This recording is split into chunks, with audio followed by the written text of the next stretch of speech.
పెద్దలందరికీ నమస్కారం అండి, పిల్లలందరికీ కూడా ఆశీస్సులు. ఒకసారి మనం కార్యక్రమంలోకి వెళ్లే ముందు పుట్టిన భారతమాత గురించి తలుచుకుందాం.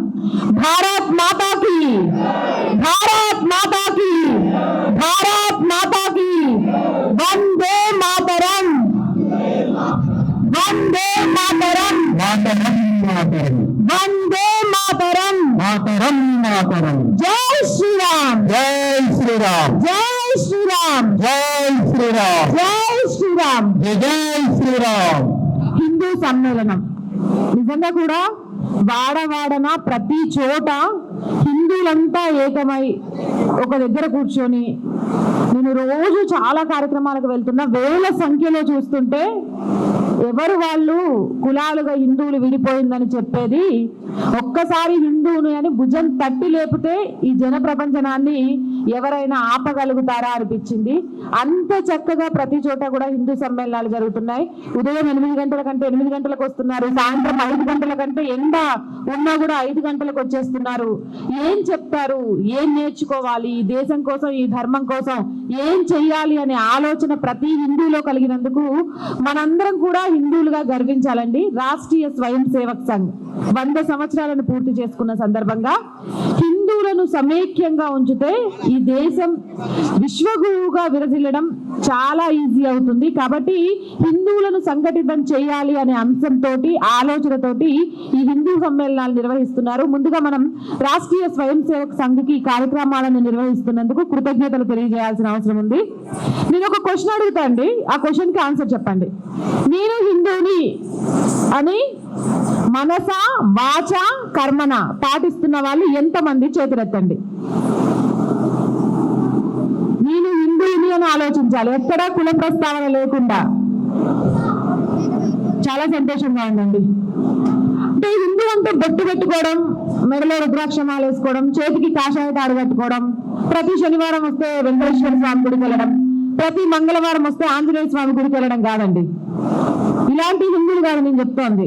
హిందూ ఆడపిల్లకు అన్యాయం జరిగింది అంటే ఆ అన్యాయానికి న్యాయం జరిగేదాకా రోడ్డు మీద బైఠాయించే హిందువులు ఎంతమంది?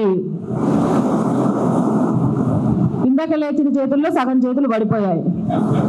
అంటే బొట్టు పెట్టుకున్నంత మాత్రాన హిందువు అయిపోమండి, మెడలో రుద్రాక్షమాలు వేసుకున్నంత మాత్రాన హిందువులం అయిపోం, చేతికి కాషాయ తాడున్నంత మాత్రాన హిందువు అయిపోం, గడప లోపల కులం గడప దాటితే హిందువులం అంటే అక్క నేను ఎక్కడ కానీ హిందూ అనే చెప్తున్నా అంటే నిజంగా నువ్వు హిందూ అని చెప్పుంటే ఈరోజు TCS లో అంతమంది ఆడపిల్లలకు అన్యాయం జరిగితే, ఈరోజు మహారాష్ట్రలో 19 సంవత్సరాల పోరగాళ్ళు 180 మంది అమ్మాయిల వీడియోలు తీస్తే మనం ఇంకా ఇంట్లో ఏసీల్లో కూర్చొని ఉన్నామంటే నిజమైన హిందువులుగా బ్రతుకుతున్నామా, నటిస్తున్నామా?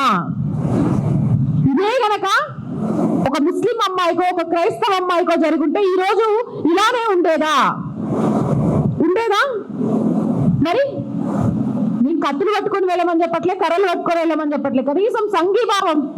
ఎంతమంది స్టేటస్లలో, ఎంతమంది ఫేస్బుక్లలో, ఎంతమంది ఇన్స్టాగ్రామ్లలో, ఎంతమంది ట్విట్టర్లలో దీన్ని ఖండించారు, దీనికోసం మేము సైతం పోరాటం చేస్తున్నామని మద్దతు తెలిపారు? చాలా తక్కువ మంది. మన హిందుత్వం ఎలా ఉంటది అంటే రోజు స్కూల్కి వెళ్ళేటప్పుడు బొట్టు పెట్టుకొని వెళ్ళాలి, ఆఫీస్కి వెళ్ళేటప్పుడు బొట్టు పెట్టుకొని వెళ్ళాలి, లేకపోతే గుడికి వెళ్ళిపోవాలి, వెళ్ళిపోయి నేను హిందువుగా బ్రతికేస్తున్నాను, నాకంటే గొప్ప హిందూ లేడు, నేను మించిన దేశభక్తులు ఇంకొకరు లేరు అని ఫీల్ అవుతున్నాం. కానీ మనం ఏం చెయ్యట్లేదండి, అబద్ధం. మనల్ని మనం మోసం చేసుకుంటున్నాం. ఈ దేశం కోసం మనం ఏం చేయట్లేదు, ఈ ధర్మం కోసం మనం ఏం చేయట్లేదు, మనల్ని మనం మోసం చేసుకొని బ్రతుకుతున్నాం. ఒక కుటుంబంగా భార్య, భర్త, పిల్లలు, మాకొచ్చే ఆదాయాన్ని, మాకొచ్చే కష్టాలను, మాకొచ్చే నష్టాలను, మా పిల్లల సోషల్ మీడియా అకౌంట్లు ఏ పేర్లతో ఉన్నాయి ఇవన్నీ మాకు తెలుసు. మేము కుటుంబంగా బ్రతకడం లేదు, కుటుంబంగా జీవిస్తున్నాం అనే వాళ్ళు ఎంతమంది అండి? లేరు. మీ భార్య కట్టుకున్న చీర ఏంటో మీకు తెలియదు, వాళ్ళ భర్త జోబులో పైసలు ఎన్ని ఉంటాయో భార్యకు తెలియదు, మీ ఇద్దరికి అసలు మీ పిల్లలు ఎవరితో స్నేహం చేస్తున్నారో అంతకంటే తెలియదు. కుటుంబంలోనే కుటుంబ వ్యవస్థనే నిలబెట్టలేనప్పుడు మనం సమాజంలో ఏం మార్పు తీసుకొస్తాం? ఈ దేశం కోసం ఏం ప్రయత్నం చేస్తాం? మనం మారాల్సిన సమయం ఆసన్నమైంది. నేను నా జోబులో నుంచి ₹1 బయటికి తీస్తే హిందువుతో మాత్రమే వ్యాపారం చేస్తా, హిందువు దగ్గర మాత్రమే కొంటా అనే వాళ్ళు ఎంతమంది అండి? ఇక్కడ కూడా సగం మంది లేరు. ఈరోజు నేను కుక్కట్పల్లి ఏరియా వైపు వచ్చేటప్పుడు కూడా చూశాను. నేను వెజిటేరియన్, కానీ రోడ్ల మీద నుంచి చూసుకుంటూ వస్తుంటే నాన్ వెజ్ షాపులు నాకు చాలా కనిపించాయండి. అయితే ఎక్కడైనా ఒక్క షాప్ మీద అయినా జట్కా పద్ధతిలో అని రాసుంటదేమో అని చూసా. హలాల్ పద్ధతి అని రాసుంది. హలాల్ పద్ధతి అని చూసుకుంటే వచ్చా నేను. మేము హలాల్ పద్ధతి కాదు, జట్కా పద్ధతిలో చేస్తేనే మా హిందూ సాంప్రదాయం ప్రకారం మేము మాంసం కొంటున్నాం అనేవాళ్ళు ఎంతమంది లేరు.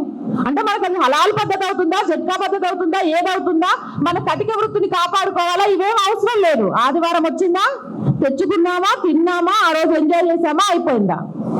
మనం వైట్ కాలర్ వేసుకొని ఏసీ రూమ్లలో కూర్చొని సంపాదించిన సంపాదన ఈ రోజు కూరగాయల రూపంలో ఎవరికి ఇస్తున్నాం, పండ్ల రూపంలో ఎవరికి ఇస్తున్నాం, పూల రూపంలో ఎవరికి ఇస్తున్నాం. ఎంతమంది హిందూ వ్యాపారులు ఇందులో ఉన్నారు? ఒక హిందూ వ్యాపారిని ఒక హిందూగా మనం ఎంతమంది ఆదుకుంటున్నాం?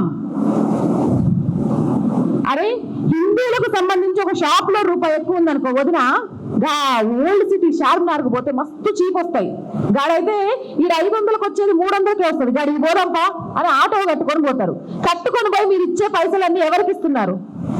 ఈరోజు ఓల్డ్ సిటీలో నుంచే ఒకరిని పట్టుకున్నారు. ప్రసాదంలో విషం కలిపి హిందువులను చంపాలనుకున్నోడిని మీరు తీసుకుపోయి పైసలు ఆ ఓల్డ్ సిటీలో ఖర్చు పెడతారు. అంటే మీకు తెలియకుండా మీ ప్రాణాలు తీసేటోడికి మీరే పైసలు ఇస్తారు. ఆ పైసల వల్ల మీకు ఏమైనా లాభం జరుగుతుందా? మరి ఎందుకు ఇస్తున్నారు? నేను హిందూగా బ్రతుకుతున్నాను, నేను హిందూని, హిందువుల కోసం కార్యక్రమాలు జరిగితే వచ్చేస్తున్నాను. రావడం కాదండి, ఆలోచన రావాలి, మార్పు రావాలి. హిందువుల ఐక్యత ఎలా ఉండాలి అని అంటే మనం కత్తి పట్టం, కర్ర పట్టం, యుద్ధం చెయ్యం. మనం చేసే యుద్ధం ఎలా ఉండాలి అని అంటే బయటోడికి మనల్ని చూస్తే చెమటలు పట్టాలి.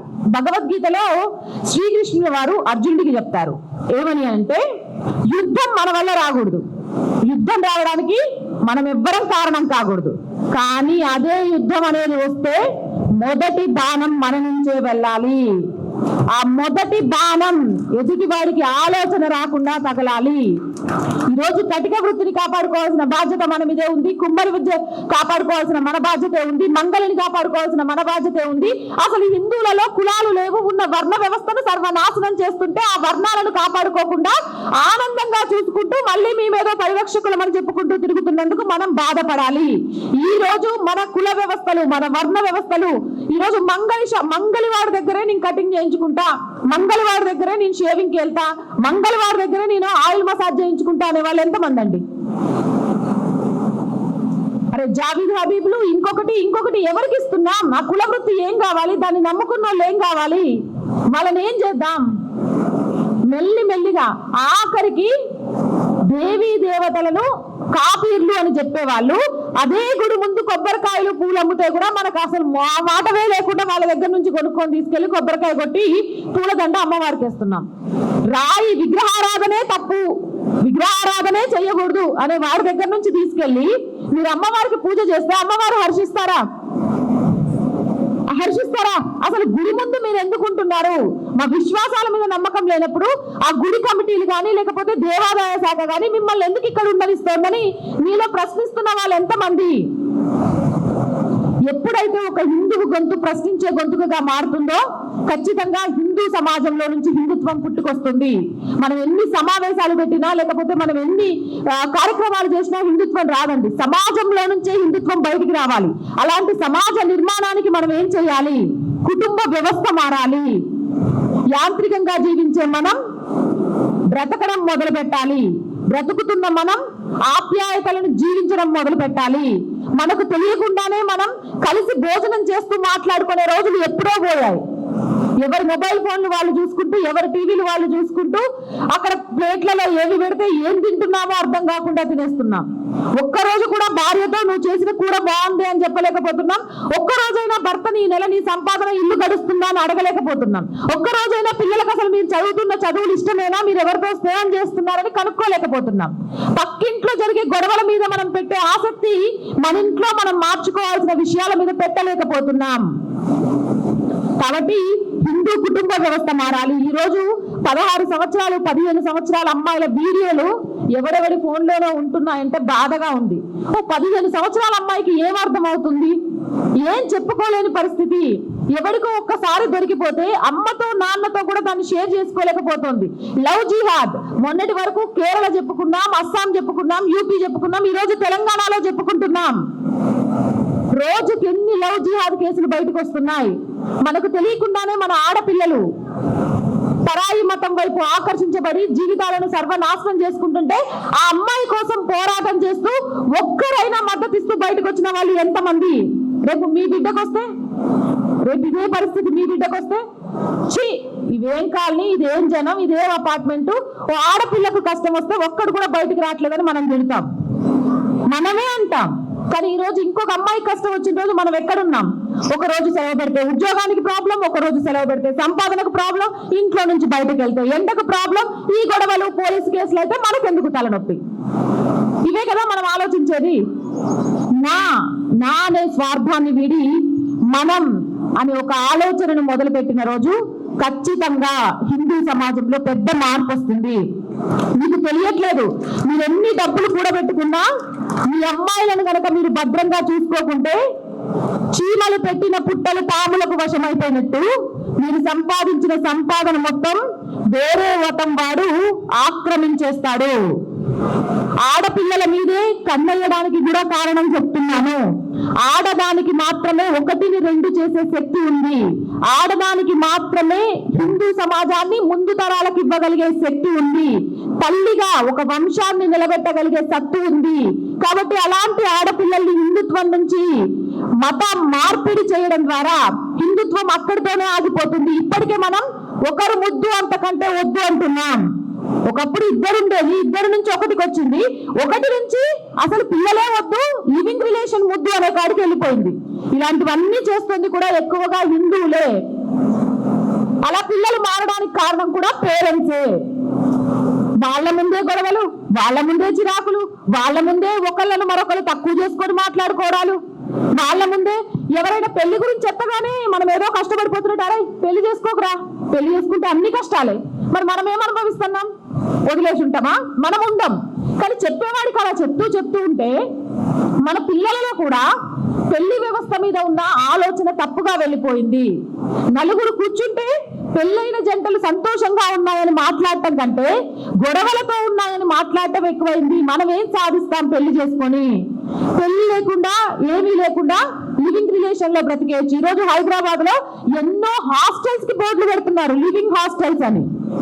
ఎంత దరిద్ర భావజాలంలోకి మనం వెళ్ళిపోతున్నాం. మన కుటుంబ వ్యవస్థను చూసి పరాయి దేశాలు నేర్చుకుంటున్నాయి. అమ్మా నాన్న అనే పదాన్ని పలికించడమే మర్చిపోయాం. మమ్మీ, డాడీ, గ్రాండ్ పా, గ్రాండ్ మా ఎక్కడి నుంచి వచ్చాయి ఇవన్నీ?